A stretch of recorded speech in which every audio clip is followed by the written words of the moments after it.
अलीना के पास कहां से आते हैं, आगे आपको बताएंगे। अलीना कबाएवा बीते एक हफ्ते से काफी एक्टिव नजर आ रही हैं। ये तस्वीरें देखिए। अलीना कबाएवा ने 28 बच्चों के साथ एक कार्यक्रम में हिस्सा लिया था। अप्रैल से लेकर ये तस्वीरें सामने आने तक अलीना कबाएवा के बारे में दावा ये किया गया कि उन्हें एक बंकर में शिफ्ट कर दिया गया है जो परमाणु हमला झेलने में सक्षम है। लेकिन अब वो अचानक नॉर्मल जिंदगी बिता रही हैं। इसकी वजह आखिर है क्या? ये तस्वीरें ब्लैक सी के पास मौजूद सोची कैंप की हैं, जहां जिम्नास्ट की तैयारी करने वाले बच्चों को अलीना ने प्रेरित किया। Каждому хочу пожелать не сдаваться, достигать своих целей, не опускать руки। अलीना की प्रेगनेंसी की खबरें और फिर उनका अचानक बाहर दिखना, क्या इन घटनाओं के बीच कोई संबंध है? क्या अलीना के स्वास्थ्य को देखते हुए उन्हें किसी बंकर में नहीं बल्कि नॉर्मल जिंदगी जीने की सलाह दी गई है? आखिर कौन है अलीना?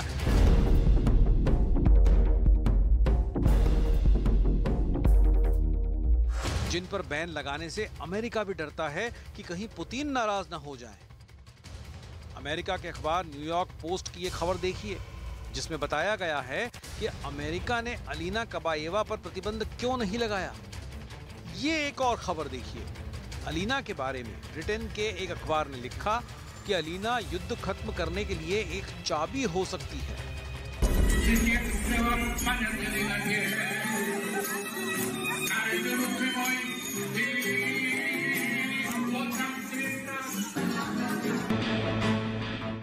कनाडा के एक अखबार ने भी लिखा कि पुतिन की प्रेमिका युद्ध खत्म करवाने में मदद करे।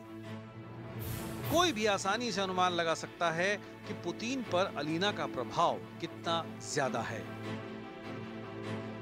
दुनिया के कई अखबार अलीना को रूस की सीक्रेट फर्स्ट लेडी कहते हैं। रूस के राष्ट्रपति व्लादिमीर पुतिन से अलीना कबाएवा के रिश्ते होने की चर्चा पूरी दुनिया में होती है। पुतिन और अलीना पर पूरी दुनिया में कई अफवाहें भी उड़ चुकी हैं और सबसे बड़ी अफवाह ये कि पुतिन से अलीना कबाएवा को 3 बच्चे भी हैं, जिसमें 2 जुड़वा हैं।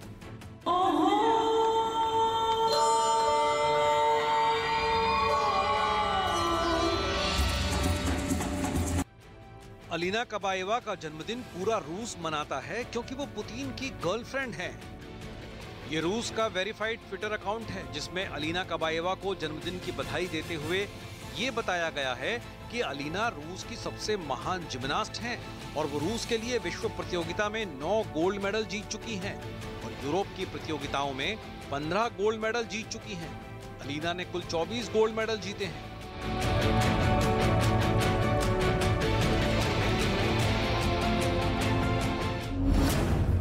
रूस के नेशनल मीडिया ग्रुप यानी NMG का काम पुतिन के लिए प्रचार करना है और रूस के टीवी चैनलों पर कंट्रोल करना है। ऐसा दावा किया जाता है कि प्रेसिडेंट पुतिन ने अपने प्रभाव का इस्तेमाल करके साल 2014 में अलीना कबाएवा को बोर्ड ऑफ डायरेक्टर्स का सदस्य बनवा दिया। अलीना की तनख्वाह 6 करोड़ 63 लाख रुपए प्रति महीना थी और इसी तनख्वाह की वजह से अलीना की ऐसी लाइफस्टाइल है कि वो 3,97,851 रुपए का बैग लेकर चलती हैं। दुनिया के कई अखबार इस घटना की वजह से पुतिन की उम्र को लेकर भी हैरानी जता रहे हैं। पुतिन 69 साल के हो चुके हैं, तो क्या पुतिन इस उम्र में भी इतने फिट हैं? उनके बीमार होने की खबरें आती रही हैं, लेकिन उनकी रहस्यमयी जिंदगी को लेकर भी कई दावे किए जाते रहे हैं। डेली मेल की एक रिपोर्ट में यह दावा किया गया था कि रूस के राष्ट्रपति व्लादिमीर पुतिन हिरन के सींग को काटने से निकले खून में नहाते हैं। बताया जा रहा है कि रूसी राष्ट्रपति ने 2000 के दशक में हिरन के सींगों से निकाले गए सुगंधित अर्क से भरे बाथ टब में स्नान किया था। डेली मेल की ही रिपोर्ट में यह भी कहा गया कि पुतिन ऐसा अपनी ताकत बढ़ाने के लिए करते हैं। कई अंतर्राष्ट्रीय अखबारों में तो ये खबरें भी प्रकाशित हुई कि जब पहली बार पुतिन को ये खबर दी गई कि अलीना कबाएवा प्रेग्नेंट हैं, तो पुतिन काफी नाराज हुए।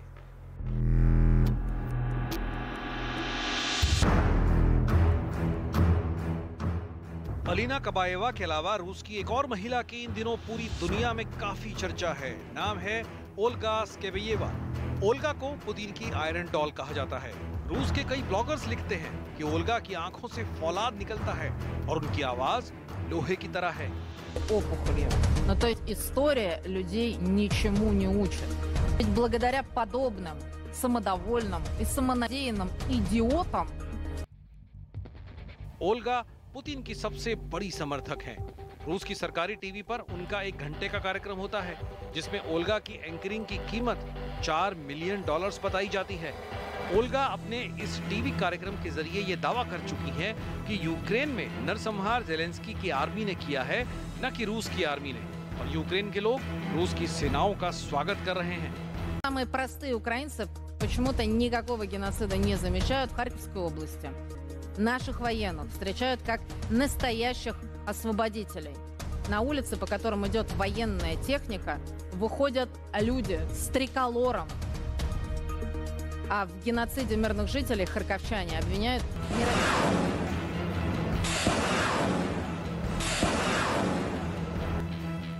ठीक इसी तरह ओल्गा उस वक्त काफी चर्चा में रही थी जब रूस का युद्धपोत मोस्कोवा डूब गया। ओल्गा ने भड़काऊ बयान देते हुए इस घटना को तीसरे विश्व युद्ध की शुरुआत कहा था। что спецоперация России на Украине закончилась, в том смысле, что началась самая настоящая война, причем война Третья мировая, мы вынуждены заниматься демилитаризацией не просто Украины, а всего Североатлантического альянса. Почему я об этом говорю? कुल मिलाकर पुतिन के पास अपने खास और करीबी लोगों की पूरी एक फौज है, जिससे समय और मौके के मुताबिक पुतिन अपनी चालें चलते हैं और दुश्मनों को मात देते हैं।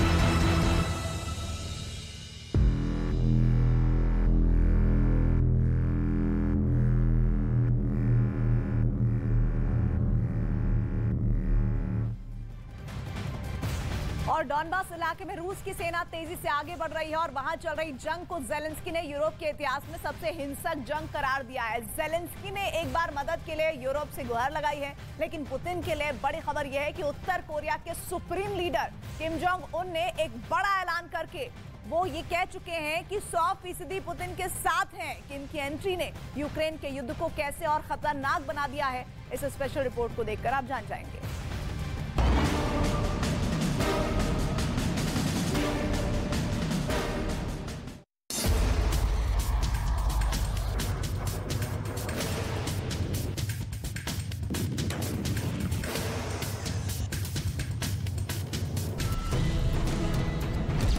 नंबर 1,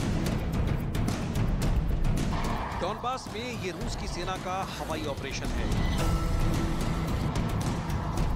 ठीक ऐसे ही फाइटर जेट Su-25 से रूस की वायुसेना यूक्रेन में हमले कर रही है। Su-25 को रूस का हवाई टैंक कहा जाता है। यूक्रेन युद्ध में रूस की सेना सबसे अधिक हवाई हमले इसी लड़ाकू विमान से कर रही है।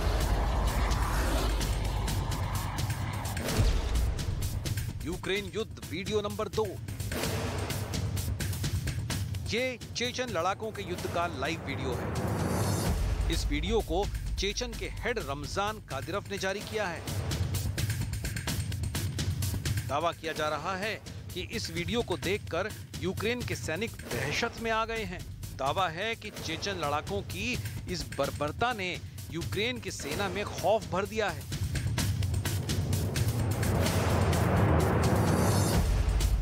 इस वीडियो को चेचन कमांडर रमजान कादिरोव के आधिकारिक चैनल कादिरोव 95 की तरफ से शेयर किया गया है। वीडियो में रमजान कादिरोव के लड़ाके और यूक्रेन का एक घायल सैनिक लेटे हुए दिखाई दे रहे हैं।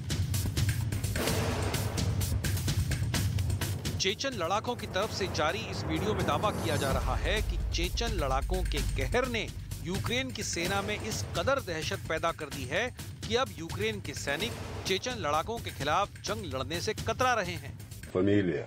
Максимец Антон Анатольевич. Откуда сам? Винницкая область. यूक्रेन के शहरों पर कब्जे की होड़ में रूसी सेना लगातार कोहराम मचा रही है। पुतिन के इशारे पर रूसी सेना और चेचन लड़ाके बर्बरता की हदों को पार कर रहे हैं। आलम ये हो चुका है कि सेवेरोडोनेस्क जैसे शहर में रूस की शैतान ब्रिगेड मरियुपोल जैसी तबाही मचा रही है। लुहांस्क के इस शहर पर रूसी सेना इसलिए कब्जा जमाना चाहती है क्योंकि इस शहर के कब्जे में आते ही डॉनबास पर कंट्रोल का रास्ता भी साफ हो जाएगा। यही वजह है कि रूसी सेना सेवेरोडोनेत्स्क को श्मशान में तब्दील कर देने पर आमादा है। रूसी सेना की इसी बर्बरता की वजह से यूक्रेन के राष्ट्रपति ने डॉनबास की जंग को यूरोप के इतिहास की सबसे हिंसक जंग करार दिया है। Ціна цієї битви для нас дуже висока. Вона просто страшна. І ми щоденно звертаємо увагу партнерів на те, що тільки достатня кількість сучасної артилерії для України забезпечить нашу перевагу і нарешті кінець російських знущань над українським Донбасом. यूक्रेन युद्ध वीडियो नंबर 4। डॉनबास में रूस बिना रुके रोज हमले कर रहा है। डॉनबास यूक्रेन का इंडस्ट्रियल लैंड है। इस इलाके को कब्जे में लेने के लिए धीमी रफ्तार से ही सही, लेकिन रूस लगातार आगे बढ़ रहा है। अगर रूस डॉनबास को कब्जे में ले लेता है तो इसका मतलब होगा कि यूक्रेन न केवल अपनी अहम जमीन बल्कि अपने सबसे सक्षम सैनिकों का एक बड़ा हिस्सा भी खो देगा। रूस के इन हमलों की इनसाइड स्टोरी है। रणनीति ये है कि अगर डॉनबास पर रूस का अधिकार हो जाता है तो उसके लिए यूक्रेन के और इलाकों पर कब्जा करने की राह भी खुलेगी और वो यूक्रेन के आगे कई तरह की शर्तें भी रख सकता है। यूक्रेन युद्ध वीडियो नंबर 5। यूक्रेन सेना ने रूस के दौड़ते हुए टैंक को निशाना बनाकर तबाह करने का वीडियो जारी किया है। यूक्रेन की सेना डॉनबास को किसी भी कीमत पर रूस के हाथों में जाने से रोकने में लगी है, क्योंकि अगर डॉनबास में रूस को हार का सामना करना पड़ा तो यूक्रेन को जवाबी कार्रवाई का मौका मिल जाएगा, जो पुतिन के इनर सर्कल में उथल-पुथल की वजह बन सकता है। Ми маємо справу з абсолютним злом. І ми не маємо іншого вибору, аніж йти далі, звільняти всю нашу територію, вибивати окупантів з усіх наших областей. І хоча зараз ширина нашого фронту вже понад 2,5 тисячі кілометрів, відчувається, що стратегічна ініціатива.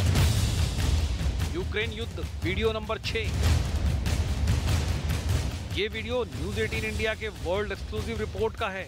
न्यूज 18 इंडिया के कैमरे में कैद हुए इस वीडियो में यूक्रेन में केमिकल हथियारों के इस्तेमाल के साक्षात सबूत हैं। यूक्रेन की राजधानी कीव से करीब 140 किलोमीटर दूर जतोमर इलाका, जिसकी जमीन पड़ोसी देश बेलारूस के बॉर्डर से लगती है। अंतर्राष्ट्रीय बॉर्डर वाले इस इलाके में यूक्रेन की इस रेलवे लाइन पर न्यूज 18 इंडिया के रिपोर्टर जावेद मंसूरी को कई ऐसे सबूत मिले। पूरा इलाका बेहद ही खतरे वाला इलाका है और इस जगह पर हमारी मौजूदगी है। और ये देखिए, इस जगह जगह आपको इसी तरह से जो खाली शेल्स हैं वो आपको नज़र आएंगे। ये पूरे रेलवे ट्रैक को उड़ाने की कोशिश की है। देखिए इस तरफ यहाँ जो BP जैकेट्स हैं वो हमें कई जगह नज़र आ रही हैं। बड़ा नुकसान यहाँ पर हुआ और बड़ा युद्ध भी यहाँ पर रूस और यूक्रेन के बीच में हुआ है। आपको बताएं कि इस जगह पर जो मलिन ये जगह है, देखिए हथियारों के जो पार्ट्स हैं वो यहाँ पर आपको नज़र आएंगे। ये रेलवे स्टेशन को यहाँ मिसाइल से अटैक किया गया था, क्योंकि रूस की कोशिश है कि जो यूक्रेन का जो रेलवे नेटवर्क है उसको किसी तरह से तोड़ा जाए। और क्योंकि ये जो रास्ता है ये बेलारूस बॉर्डर तक जाता है। यहाँ की मिट्टी में संदिग्ध पदार्थ मिले हैं, गैस मास्क मिले हैं, रेलवे ट्रैक पर तरल पदार्थ मिले हैं, हथियारों के टुकड़े बिखरे मिले हैं। सवाल उठता है कि जिस जगह पर रूस ने यूक्रेन की सेना पर हमला किया वहां ये गैस मास्क कैसे आए? आखिर इन गैस मास्क का इस्तेमाल कौन कर रहा था? गोला बारूद और मिसाइल के हमलों से बचने के लिए न तो ऐसे गैस मास्क का इस्तेमाल होता है और न ही ऐसे गैस मास्क कोई बचाव करते हैं। ऐसे गैस मास्क सिर्फ और सिर्फ खतरनाक केमिकल और बायोलॉजिकल एलिमेंट से बचने के लिए ही इस्तेमाल किए जाते हैं। मास्क देख सकते हैं, ये न्यूज 18 इंडिया यहाँ इन्वेस्टिगेशन के लिए पहुंचा था, तो यहाँ ये मास्क नजर आया है। आमतौर पर ऐसे मास्क किसी भी रासायनिक पदार्थ से बचने के लिए पहनते हैं ताकि उसका असर ना हो। ये मास्क यहाँ पर हमें दिखाई दिया है। ऐसे कई सबूत हैं जो ये इस बात की पुष्टि कर सकते हैं कि ये संकेत देते हैं कि क्या यहाँ पर जैविक हथियारों की लड़ाई होने वाली थी, क्योंकि रूस ने इस रेलवे स्टेशन को निशाना बनाया था। इस पूरे रेलवे स्टेशन को देखेंगे तो ये रेलवे स्टेशन उड़ा दिया गया था कुछ ही रोज पहले। फरवरी में यूक्रेन युद्ध शुरू हुआ और मार्च के महीने में पहली बार यूक्रेन ने रूस पर जैविक और रासायनिक हथियारों के इस्तेमाल की आशंका जताई, जबकि रूस ने आरोप लगाया था कि यूक्रेन में अमेरिका की कई जैविक लैब मौजूद हैं और इन आरोपों के बीच युद्ध क्षेत्र से गैस मास्क और दूसरे सबूत कई बड़े सवाल खड़े कर रहे हैं। अगर केमिकल वेपन के इस्तेमाल को बढ़ावा दिया गया तो यूक्रेन के हालात पर दुनिया को अफसोस मनाने का भी वक्त नहीं मिलेगा, क्योंकि रूस में सोवियत संघ के वक्त के रासायनिक हथियार अभी भी मौजूद हैं। इसमें करीब 40,000 मीट्रिक टन रासायनिक नर्व, ब्लिस्टर और चोकिंग एजेंट हैं। इसकी जानकारी खुद रूस ने दी है। रूस के पास सरीन गैस है। जहर के मामले में सरीन गैस साइनाइड के मुकाबले 20 से 25% ज्यादा जहरीली है। रूस के जैविक जखीरे में VX गैस भी है, जिसे वेनम एजेंट ऑफ X भी कहा जाता है। VX गैस साइनाइड से 2 गुना ज्यादा जहरीली है। रूस ने नोविचोक का भी जहरीला जखीरा जमा कर रखा है। नोविचोक गैस साइनाइड से 5 से 8 गुना ज्यादा जानलेवा है।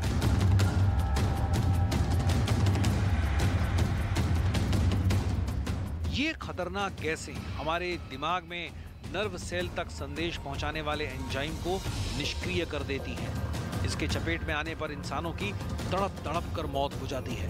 धरती के जिस हिस्से पर इन हथियारों का इस्तेमाल होता है वो मरघट में बदल जाता है, क्योंकि सरीन जैसी गैस की मौजूदगी में एक बार सांस लेने के बाद ये जहरीली गैस नर्वस और रेस्पिरेटरी सिस्टम दोनों पर अटैक करती है। इसकी वजह से सांस लेने में तकलीफ होती है। इसके अलावा तेज दर्द और दौरे भी पड़ते हैं। घुटन इतनी ज्यादा होती है कि दम घुटने से मौत हो जाती है। ऐसे में जतोमर में जैविक हथियारों के इस्तेमाल के सबूतों का मिलना बहुत बड़ी तबाही का इशारा है। लेकिन रूस के हमदर्द उत्तर कोरिया के किम जोंग उन पुतिन के पक्ष में उतर गए हैं। उत्तर कोरिया की आधिकारिक कोरियन सेंट्रल न्यूज एजेंसी ने किम के हवाले से कहा, रूसी लोगों ने सभी प्रकार की चुनौतियों और कठिनाइयों का सामना करते हुए अपने देश की गरिमा और सुरक्षा की रक्षा में बड़ी सफलता हासिल की है। उत्तर कोरिया के लोग उन्हें पूरा समर्थन और प्रोत्साहन देते हैं। साफ है, पुतिन के स्पेशल ऑपरेशन को किम ने भी रूस की सुरक्षा का मसला बताते हुए बिल्कुल जायज ठहराया है।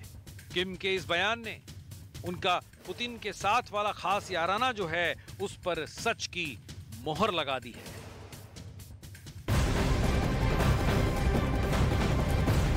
बड़ी खबर इस वक्त रूस यूक्रेन युद्ध के बीच पुतिन और शी जिनपिंग के बीच बातचीत की खबर है, जहां चीन ने बातचीत के दौरान रूस को समर्थन जारी रखने की बातचीत कही है। वहीं इस दरमियान एक नया रुख इस पूरे युद्ध में इस खबर के साथ ही आ गया है। दरअसल खबर यह है कि रूस यूक्रेन युद्ध में पुतिन और शी जिनपिंग के बीच बातचीत की खबर आ रही है, जहां चीन ने बातचीत के दौरान रूस को समर्थन जारी रखने की बात कह दी है, जिसका साफ संकेत कि आने वाले वक्त में यह युद्ध और भीषण होगा।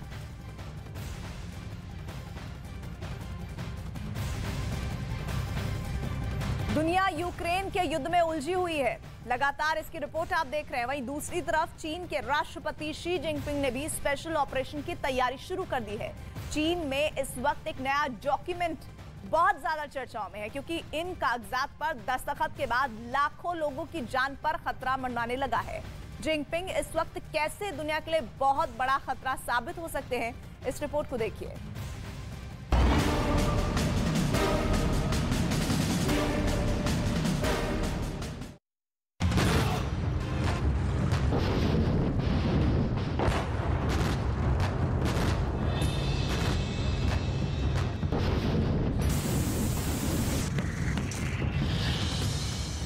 पुतिन ने यूक्रेन में जो किया उसकी सबसे बड़ी स्टडी शी जिनपिंग ने कर ली है। यूक्रेन जिस तरह से बर्बाद हुआ और रूस ने 20% इलाके पर कब्जा कर लिया, उसकी सबसे बड़ी नकल अब शी जिनपिंग करने जा रहे हैं।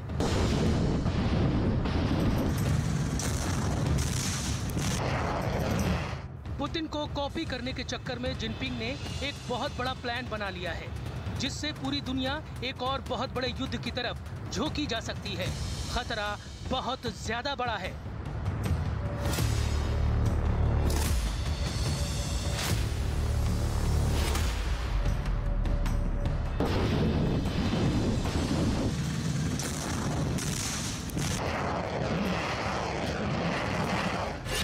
सवाल यह है कि क्या शी जिनपिंग ने ताइवान पर हमले की तैयारी कर ली है? दूसरा सवाल ये कि क्या जिनपिंग ने जापान पर भी अटैक का प्लान बनाया हुआ है? तीसरा सवाल है, क्या जिनपिंग ने अमेरिका के मिलिट्री अड्डों को भी टारगेट पर लिया हुआ है? ये तीनों सवाल बहुत अहम हैं और इसका एक बड़ा इशारा चीन की सरकारी मीडिया ने भी दे दिया है। ये ग्लोबल टाइम्स की रिपोर्ट है, जिसमें जिनपिंग को लेकर वो रिपोर्ट है जो जापान से लेकर अमेरिका और सबसे ज्यादा ताइवान को परेशान कर सकती है। साफ साफ लिखा है कि जिनपिंग ने चीन के मिलिट्री ऑपरेशन, जिसे युद्ध नहीं कहा जाएगा, उसको मंजूरी दे दी है। अब इसे जिनपिंग का कौन सा एजेंडा कहा जाए, क्योंकि यूक्रेन युद्ध से दुनिया पहले ही परेशान है और अब एक नए मिलिट्री ऑपरेशन का जिक्र चीन की तरफ से किया जा रहा है। शी जिनपिंग के नए डॉक्यूमेंट का पूरा लेखा जोखा क्या है, अब उसकी डिटेल बहुत गौर से समझिएगा। शी जिनपिंग ने जिन कागजात पर दस्तखत किए हैं, उनमें 6 चैप्टर हैं और कुल 59 पन्ने हैं। हर पन्ने पर जिनपिंग के दस्तखत हैं, जिसमें कमांड स्ट्रक्चर से लेकर मिशन की डिटेल्स और उससे जुड़ी बातें साफ की गई हैं। सबसे बड़ी बात यह है कि इसमें युद्ध का नाम लिए बगैर स्पेशल मिलिट्री ऑपरेशन का जिक्र है। ठीक उसी तरह जैसे रूस ने यूक्रेन में चल रही जंग को पुतिन ने युद्ध का नाम न देकर स्पेशल मिलिट्री ऑपरेशन कहा है और उनके तमाम ऑर्डर इसी नाम से आगे बढ़ाए जाते हैं। और अब जिनपिंग ने भी यही स्ट्रेटेजी अपना ली है। जिनपिंग इस वक्त चीन के किसी भी युद्ध वाले फैसले को लेकर पूरा कंट्रोल चाहते हैं। वो चीन के राष्ट्रपति हैं, वो चीन की कम्युनिस्ट पार्टी के महासचिव हैं, वो चीन के सेंट्रल मिलिट्री कमीशन के चेयरमैन भी हैं। चीन में कहा जा रहा है कि जिनपिंग के दस्तखत का लेना देना युद्ध से नहीं, बल्कि पीस कीपिंग ऑपरेशन को लेकर, डिजास्टर रिलीफ और मानवीय मदद को लेकर है, जो चीन की सेना पहले भी करती आई है। लेकिन दुनिया में कौन इतना भोला भाला है कि वो चीन की नीयत और उसके इरादों को ना समझ सके। अभी चीन की नेवी पूरे एशिया में सक्रिय है और उसका दायरा और दखल अब जापान के करीब से लेकर अदेन की खाड़ी तक हो गया है, या कहे कि करीब 11 से 12,000 किलोमीटर के फासले में चीन की नौसेना लगातार एक्टिव है। इसमें अरब सागर भी है, बंगाल की खाड़ी भी है, हिंद महासागर भी है और दक्षिण चीन सागर तो है ही। इन इलाकों में चीन के जंगी जहाज लगातार पेट्रोलिंग करते हैं। लेकिन ताइवान को लेकर एक रिपोर्ट छपी है जो जिनपिंग को बहुत ज्यादा गुस्सा दिला सकती है। साउथ चाइना मॉर्निंग पोस्ट की ये रिपोर्ट देखिए। इसमें आपको ताइवान की टक्कर वाला इरादा साफ नजर आएगा। ताइवान ने कह दिया है कि चीन और ताइवान के बीच जो समुद्री गलियारा है, यानी ताइवान स्ट्रेट, उस पर चीन का कोई हक नहीं और वहां अंतर्राष्ट्रीय कानून के तहत किसी भी देश का जहाज गुजर सकता है। ताइवान के आसपास चीन की नौसेना ने लगातार युद्धाभ्यास किया है और इस वक्त भी उसके जहाज लगातार पेट्रोलिंग कर रहे हैं। ऐसे में ताइवान के तेवर देखकर चीन भी बुरी तरह से चिढ़ गया है। चीन की वार्निंग 24 घंटे से भी कम वक्त में आई है।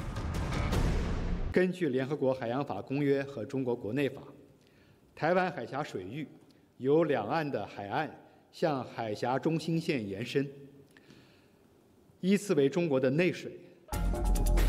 अभी मई 2022 की ही बात है। अमेरिका का ये missile cruiser USS port royal, इस बहुत खतरनाक जंगी जहाज ने शी जिनपिंग की नौसेना को आमने सामने का चैलेंज दिया था, जब इसने उनके फेवरेट समुद्री गलियारे यानी ताइवान स्ट्रेट में घुसपैठ कर दी थी।